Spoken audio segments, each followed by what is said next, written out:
panel discussion. Before our break, a well-deserved break in about 40 minutes, I'll ask our next speakers to join us on the rostrum.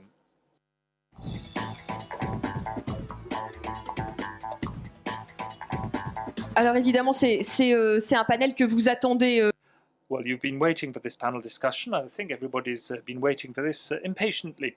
We'll be talking about bargaining, company bargaining, negotiation. That's a new paradigm. And what will be very important is that the company agreement will prevail in some cases. And we'll look at all the details and we'll see the implications of the new system. As Philippe was saying before, with the new orders, we'll be able to have a company council. We'll see what this means in a minute. And first, we will look at how negotiations will be organized in the future, and then we'll look at the linkages between the company agreements and the industry agreements. Could you tell us more about the new negotiation on the basis of the size of the companies, whether they have trade unions or not? I think we have a whole structure here and a number of linkages.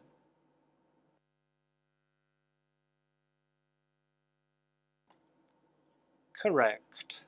As far as collective bargaining is concerned, with the Macron orders, we're looking at new solutions now. The objective being to focus on companies as much as we can, so that we have industrial relations and social dialogue at company level. As Pierre-André Imbert was saying, when there's collective labor agreement, this means that people negotiate for their companies. But there are different facets, is the legitimacy of the people you're discussing with, which means that we have to find the best tools to appraise this legitimacy. If you look at what we did in the past in France after the Second World War, now we're looking in the rearview mirror, I know, but we had trade unions, we had 5 trade unions that supposedly would represent people correctly because they had behaved well during the war. They were the natural trade unions to turn to. And the companies that had these trade union representatives were usually large corporations.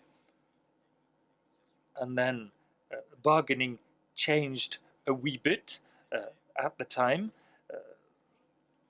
Well, for the youngest in this room, these were the Aubry laws and the 35-hour week. That's when we realized it was very important to do things locally, at establishment level or company level, where there were no necessarily any shop stewards.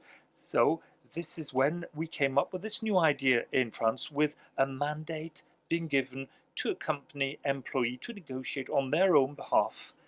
And with time, we saw that bargaining changed and moved towards something else. And the turnaround point was in 2008, when people focused on representativeness of trade unions and their results after the ballot. Between 2008 and 2016, and now 2017, we realized how important it was for the trade unions to have a majority vote, to represent the vast majority of employees. So we've gone from a majority, which in the past was a 30% majority. And in that case, the non-signatory trade unions that had a majority could say no, or had a veto, a right. And then in 2016, it changed with the El Khomri law. And now this is a general system that's enforced everywhere, to another type of majority with more than 50% of the votes when people vote for the future company council, or CSE, and that's the new condition now, with no right to say no. And one or several trade unions might represent 50%, and this endorses the company agreement. Now, for the other companies, there's a threshold effect again, a dichotomy, as Mr. Imbert was saying before. This is something we might regret, but it's necessary to adapt to the world of companies. There are those companies that have shop stewards, or DPs in French, or these people represent more than 50%, or these are trade unions that received more than 30% of the votes, but not 50% of the votes. And what the law says is that there's a catch-up mechanism via a company referendum. The company referendum is organized at the behest of the signatory trade unions, and the non-signatory unions can catch up. They don't have much time. They have an 8-day notice and therefore endorse the agreement by accepting the agreement. The other option is that if these trade unions do not endorse the agreement, then a company referendum will be organized. And what's special with the Macron law is that the employer can decide to organize these elections if the signatory trade unions have not taken the initiative. Yet, this being said, the signatory trade unions can say they do not accept the fact that the employer will organize the company referendum. They will say, okay, they didn't get the majority of signatory trade unions, and therefore there's no point to go as far as a referendum, a referendum. So all of this is well organized. It works well, and what's more, and that's also a specificity that was added in the new law, is that we can have DPs or shop stewards who wouldn't have been the normal ones. What do I mean by that? This is something that the trade union Force Ouvrière wanted to have. That is, all the elected members of the company council could be the labour representatives because they had more than 10% of the votes, but in writing they can say they don't want to be the official labour representative, and in this case the trade union can either appoint an elected representative who didn't receive 10% of the votes, therefore who would have no legitimacy, it seems, ex ante, or another member from the trade union who's not been elected. I don't know if this provision will be maintained in the law that's being hatched, but then maybe in some companies, we'll have trade union delegates who will have no legitimacy, even though they will be appointed by a trade union which will have received more than 50% of the votes, and therefore the trade union will be legitimate, whereas the shop steward from the trade union will have no legitimacy.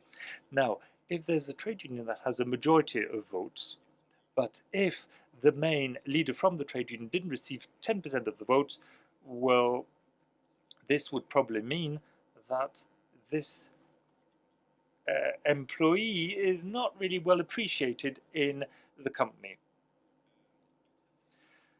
Right, that's for companies when they have personnel representatives or labour representatives. As Mr. Imbert was saying, that's for large companies. What about SMEs and SMIs? Now, in this case, we have a whole spate of measures to foster dialogue in companies that have fewer than 11 people, and those that have fewer than 20 employees with no elected personnel representatives, which shouldn't happen because the trigger point is more than 11 people. Then what the employers can do is that they can send the draft agreement to consult the employees, and the employees would ratify the agreement if we get 2/3 of the employees who say yes. It's more or less the same system that we have in profit sharing in France. That is, there's a draft agreement that's sent to the employees. And then what the law says is that this draft should be sent 2 weeks in advance to the employees, so that the employees can collect information, can ask questions to their trade unions if they think it's necessary, before the agreement is ratified, as long as it gets 2/3 of the signatures. With this law, there's a practical issue, though. That is, the employers can enforce the new agreement, but the question is, how can we terminate the agreement or renegotiate the agreement? Because it seems that they no longer have the right to take the initiative. So there's one avenue that we're considering, is that we could foresee that there's, of course, an end date in the agreement, okay, but for those agreements that have no end date, the question is what about the employees or the labor force, the workforce? How can they retrace their steps and then terminate the agreement? That's for companies that have fewer than 11 people and those below 20 people with no personnel representatives. And then the law says there's another category from 20 to 50 people. then there are two options in this case. People can choose with no order of priority. And the thing is that either you're going to negotiate with the elected members on the CSC, on the company council, or you'll be able to negotiate with employees who will receive a mandate from trade unions. They can be either elected members or not on the company council or CSC. Now, the agreement will be valid as long as the signatories are okay. By okay, I mean if it's the elected members of the staff, then the agreement will be valid only if the signatories get more than 50% of the votes after the ballot's been organized. If it's an agreement with mandated employees, then we're back to the principle that we mentioned before, which is the company referendum. What the text doesn't say at all is how negotiations will be organized. That is, are we allowed to negotiate with members that are mandated but not elected and another group of elected people? If it's the case, the question is will the agreement be valid? Is it a referendum, or did we get a majority of votes? Well, I suppose that in reality the gist of the law says it's either or. We can't have a mix, except if you want to run into difficulties. Then we will not know if the agreement is valid or not. I don't think that anybody wants these troubles. Now, how will the agreement be denounced? If it's a negotiation with elected members, oh, sorry, let me, sorry about this, says the speaker. If it's with the people who've received a mandate, if you want the agreement to be valid, you need a referendum. So what about denouncing the agreement? Will this require a referendum so that the denunciation is valid, so that the termination of the agreement is valid? Well, the answer is probably not in the orders, but in the new laws to come. We're waiting for more particulars on that. And my last point is negotiations with the company council. As Philippe said earlier on, the Works Council exists because there's a majority agreement in the company, or because there's an industry agreement for the companies that don't have their shop stewards, or DPs in French. So the question is will the trade unions accept to do this? Well, if you look at a given industry, maybe agreements will be signed to foster social dialogue. For other companies that have no labour representatives, maybe these things will come to fruition. Now, when Works Council is set up, the Works Council have the right to negotiate and revise the agreements, and there are two ways of negotiating these agreements, either with the majority of the members of the Works Council, in French C, with a majority of the members of the Works Council. Well, the text doesn't say this, but it would be the members who attend. That is when there are discussions during a meeting of the Works Council, or with members who alone or as a group get more than 50% of the votes during the first round of elections, or second round for those who were elected during the second round of elections, company elections. Okay, either those who attend or those who are legitimate because they got enough votes. If there's no voting legitimacy, then a company referendum must be organized.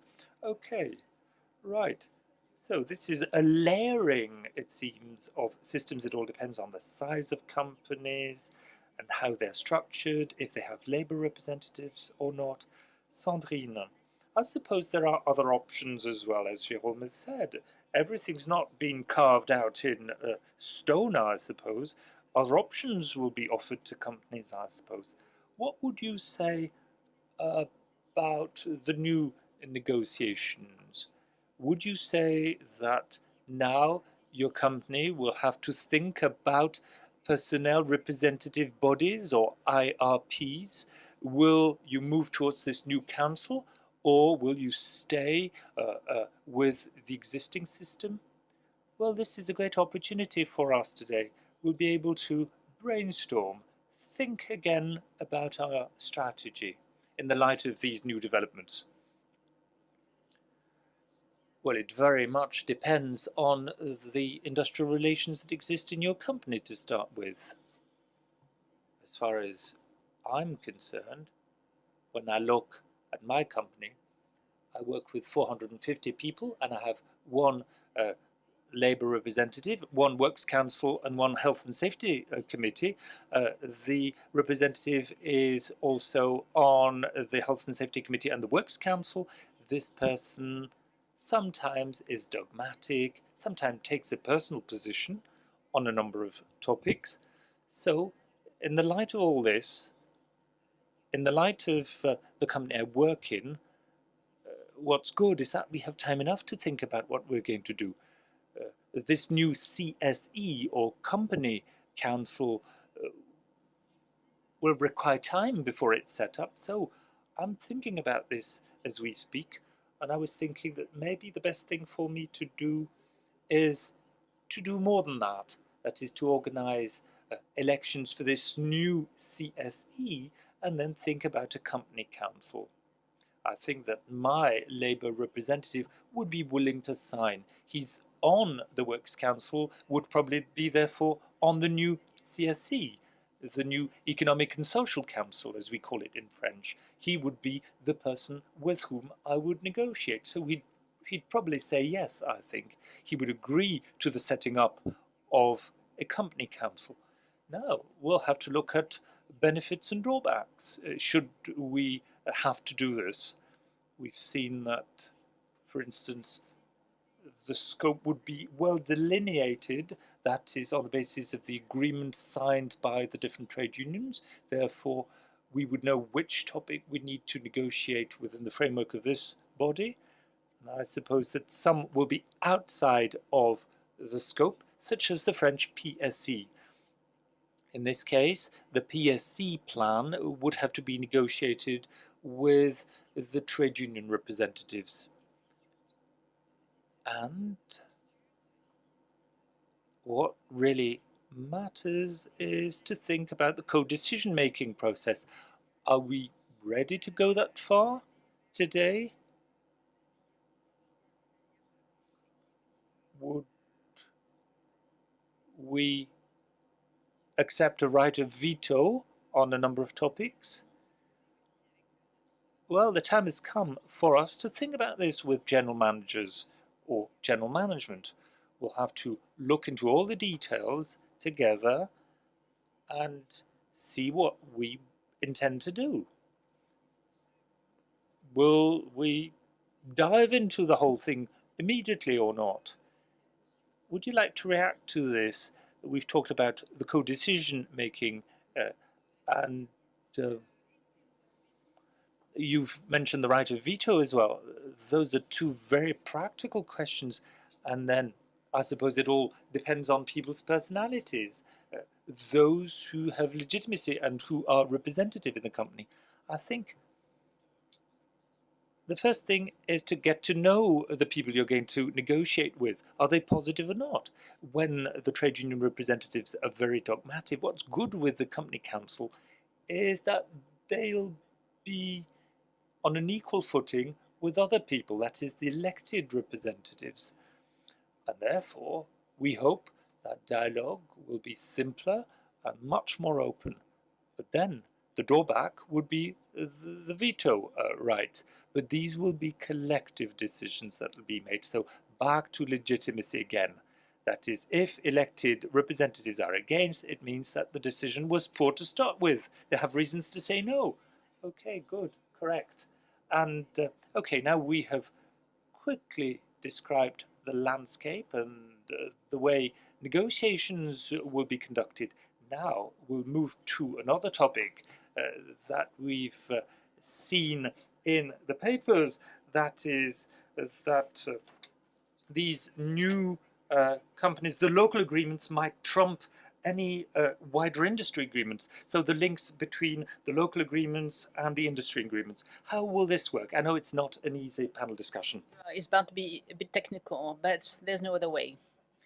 So how is it going to work, to operate? So let's go back, perhaps, back to 1945, after the Second World War, where Albert went back 100 years ago. No, they just to highlight the novel feature. With the new system, you will be allowed to derogate from what's been decided at branch level. That's the upper level, which is not that obvious. Even CGT, the French trade union, tried to have the recent orders cancelled by the Conseil d'État, referring to they are opposed to a principle that's been there since the Second World War, even before the war. That's the principle of favorem.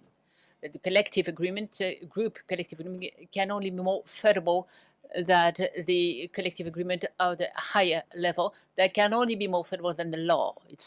And the work employment or the labor employment can only be more favorable than all this. So this is very much in our genes, is it not? Yes, so much so that the French Union, the CGT, that spearheaded this fight, tried to have the orders annulled by the Conseil d'État. As long as they're not ratified, it's for the Council of State to decide. And they, Conseil d'État, reminded that there is a principle, the principle of favor, but it's not constitutional. It's a legislative principle. So you can actually go back and implement the principle as you wish. And this is what the Macron's executive orders are doing. It was even the case before with the El Khomri legislation, and even before that with the working time that has to be adapted according to the size of the company. Typically, the labor time requires a great degree of flexibility. You have to be practical there. So the law, or the future law, the bill, has 3 parts. First block with 13 topics. The company agreement cannot derogate. Well, it's not exactly the case, in fact. It's cannot provide for similar guarantees. So it's not the principle of a favor anymore. It's the principle of equivalence that becomes the standard, meaning that we're bound to be extremely busy, we lawyers, there's going to be disputes. How can we possibly fathom it, assess it? So the topics are those that are considered to be reserved for the branch by the law. You have a classification, first of all, then you have the minimum wages as per the bargaining agreements. You have the financing of the parity system and the financing of training. Then there are additional guarantees, insurance and voluntary funds. You have on working time, equivalent working times whenever possible, or the possibility to organize the working time over a number of years, which was made possible by the El Khomri legislation. Then on the fixed time or contract, or equality, parity, men and women. We don't have any roundtable on this. Equality, gender equality, time, fixed term, or open contracts. Same thing for the transfers of labor contracts in some branches. This is specific to branches like those dealing with security or catering. A minimum wage of employees who are considered as salaried employees. So you may negotiate on these themes, but the company agreement has to provide for guarantees that are at least equivalent, superior or equal, as they say in math. In the first draft, all it says is whether you want to assess this globally or benefit for the benefit or advantage by advantage. Now, with the ratification law, I think it's the ratification bill. Let me check this up. The law provides that the advantages, the benefits are to be assessed by sets of guarantees applying to the same object. So you organize a number of packages. Is that what you mean? Where the report that was submitted at the time of the order was to be assessed field by field. So that refer to the same object. It's the new version. What do you mean by the object of a text? Let me give you examples. When you have seniority holidays, does it give you the same rights as a family holidays and the bonuses that go with it? It's for the same topic. It's all of them have to do with seniority. The benefit is not going to be the same. So probably we'll know more about it. We're going to learn more about this in the letters sent by the ministry to provide for their interpretation. And then, of course, you'll have to refer to the case law that is bound to contain further specification as to the terms of the comparison. Don't you think it's surprising that such an important topic? It's sometimes, on some cases, well, it's a company as opposed to branch agreements. I find surprising. It's very surprising that the order doesn't say how to assess the equivalence. Don't you think it should be specified? How are you supposed to measure this? This is going to be very important at company level. So much for the time, okay, it's for the companies to interpret this, and then there'll be a case law building up, and then you'll be able to do your own assessment. What happened then? Why is it that they don't specify this in the law? Perhaps you should have asked a question to Pierre-André Imbert. No, it's not that surprising. It happens quite often in legislation. When you deal with a topic that has a high political content, and government would rather not give too much of clarification, it might really shock the trade unions. And, you know, they look at practice. Practice is of the essence. In the initial order, in ratification law, they are a bit more specific. They say it has to be object by object rather than a whole approach. I step up wages, but we do away with the paid holidays. I think that we'll find this, we'll have this interpretation difficulties, but at the margin. So interrupted you in your reasoning. You were still on block 1. We still have 2 blocks to go. Still in block 1. Block 1 and its equivalent block 3 being quote-unquote all the rest. What about some texts that are still enshrined in the labor code, providing that there has to be a branch agreement? So you have a list of themes, and then sometimes you have additional topics, leftovers, if I may say.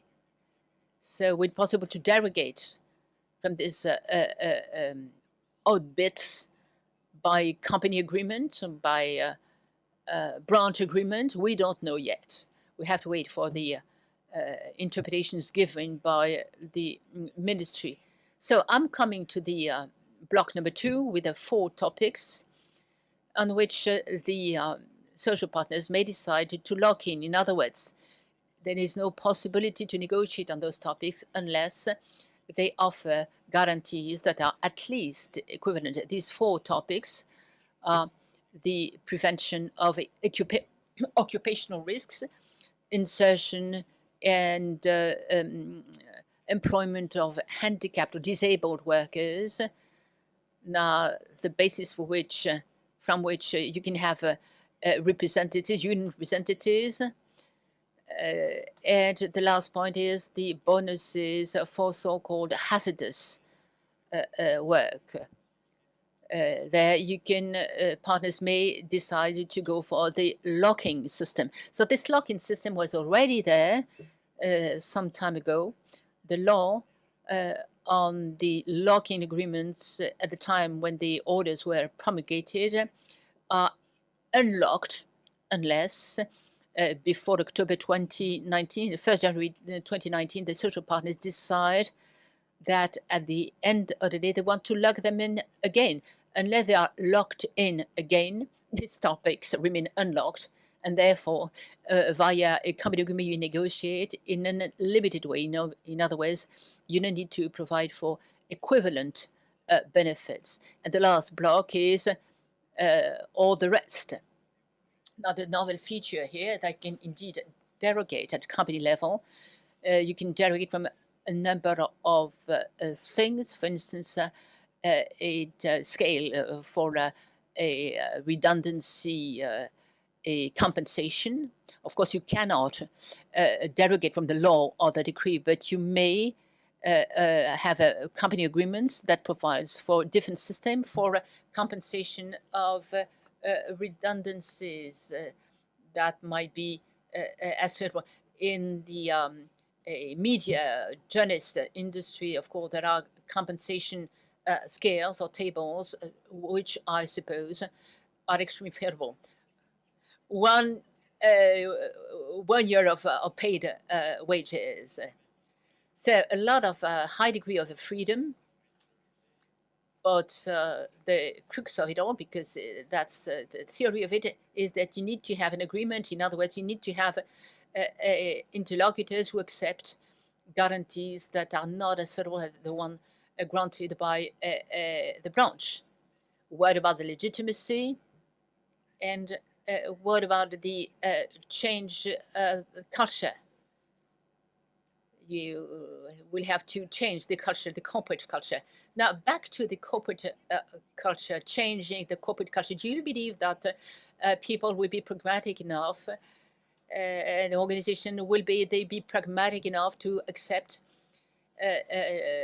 this new deal? Do you believe in it? Well, I do believe in it. We've almost tried and tested it at one point. In anticipation, we set up a new organization. I was very interested by what I heard about the sites. We have 20 communities, 2,000 individuals, so it's a good thing. Even before Mr. Macron published or submitted his orders, we did believe in it already, because it's something that trade unions are quite okay with. Well, we put them a bit, but they followed us. Said over the past 9 years, our company was 200 to 2,000 employees, a big jump. We had a very strong tradition in terms of social dialogue, and we saw that some so-called traditional trade unions were following suit. We've been signing these wage agreements for 9 years, and we've signed company agreements on teleworking 7 years ago. Back then, it meant working from home. You can't rely on the European norm. You had to work from home. And we've been successful. We've been able to adapt the system and end up with a more flexible system. So I do believe in it. I also think that trade unions, or some of the trade unions, clearly understand that you had to adapt to the audience, the public you stand for. And I think this is exactly what these orders go for. Block 3 means that you have to leave room for the company's imagination, make it possible to anticipate, and give the actors to negotiate and on the best way to solve their problems. You seem that you're very much taken up with this topic, really enthusiastic. Jérôme, would you say that this is going to be the main challenge for companies? Find the right people to talk to and make sure that you take them on board, not caring about their posture, as it were. Their task being to fully represent the new generation of employees. Find the right interlocutors. This is not how I would posit the problem. No, but appealing to them, making sure that they come to you, they listen to you. Yeah, this is it. So companies should change the way they tackle collective bargaining. It has to be much more standard, less antagonistic system. You know, on the information of the staff representatives is a key feature. It's easily available. It's all easy to be found on databases, so it's a much stronger involvement of staff representatives. So when they come to a negotiation session, they have been more informed, they are more enlightened. So of course, the other party, the employees, should not construe negotiation as a constraint, something like a burden imposed on them. So the rhythm, the tempo shouldn't be the year, but the Macron text give them 4 years. So it's highly flexible. It's according to what people want to do. That's for the pace of the negotiating process. And then on the side of the staff, changing their positions or their postures. Some trade unions, no names mentioned, of course, systematically, routine refuse to negotiate. They won't be able to do it anymore. They won't be allowed to do it. Suppose they got many votes. Unless they go for it, they're going to be perceived as an obstacle to a posture taking. And this is bound to change the way in which some powerful trade unions present themselves. Some of them like to dialogue, but there are new trade unions too. You have the 5 majors, but then you have newcomers, new trade unions that tend to be more open to negotiation. So the landscape, as it were, is going to be renewed. And also, but the negotiations are going to change the way they're conducted. And this is bound to change the way in which the companies envisages and social dialogue and accepts it. I'd like to make a point on negotiation. You were talking about the actors as a negotiation, the stakeholders, the company management, of course, and the representative, union representative. Then I'd like to highlight a fact, which is the opinion of fellow employees. The center of gravity of the company should be brought down to the level of the employees, and the way in which representative employees want to be represented with the Macron orders, Block 3, it's very clear as to the method. There's a new approach to the process. So I suppose at the beginning of next year, we'll be trying a new approach, even before you open a negotiation and in consultation with the trade unions of the company. You'd like to start a consultation with your employees to make sure that they agree on the main topic for negotiation. Nothing to do with derogating to a branch agreement. That would be one step further, but to test the water, as it were, to know what they think is the most important topics, where social partners, that the company management of trade unions, will be driven, as it were, by what's the grassroots position, what they expect from what kind of outcome they expect. So I wouldn't call it a shared management, but shared decision making. That's for sure. That's what they want. For instance, on the topic of information, there's no down approach. I mean, each employee has to be left free to decide what he wants to do, what his career development path would be. And this is very much part and parcel of Block 3. It was already possible, but it's even stronger with Block 3. It doesn't mean that collective bargaining or branch agreements will become redundant. So I think that all of you are ready to have a good break. So let's have this break and come back in 20 minutes for collective termination of agreement and the issue of wage